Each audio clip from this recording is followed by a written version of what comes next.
అందరి తరఫున ఈరోజు సత్తెనపల్లి బార్ అసోసియేషన్ అధ్యక్షులు గారి ఆధ్వర్యంలో మరి 4 న్యాయస్థానాల్ని న్యాయవాదులు విధులు బహిష్కరించడం జరిగింది. దానికి ప్రధాన కారణం రాష్ట్ర వ్యాప్తంగా దేశవ్యాప్తంగా న్యాయవాదులపై హత్యాకాండ జరగటం అనేక సంఘటనలు జరుగుతున్నాయి.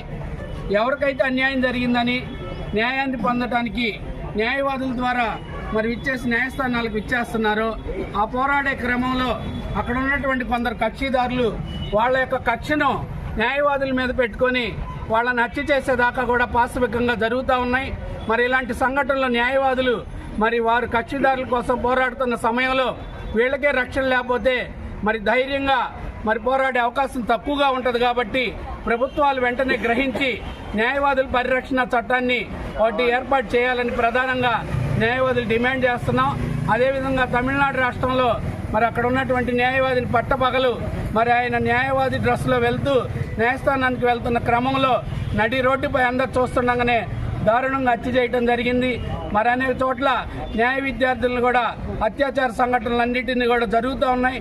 ఈ వరుస సంఘటనలను గ్రహించి ప్రభుత్వం ముందుగా వెంటనే న్యాయవాదుల పరిరక్షణ చట్టాన్ని ఏర్పాటు చేయాలని న్యాయవాదులందరి తరఫున మేము డిమాండ్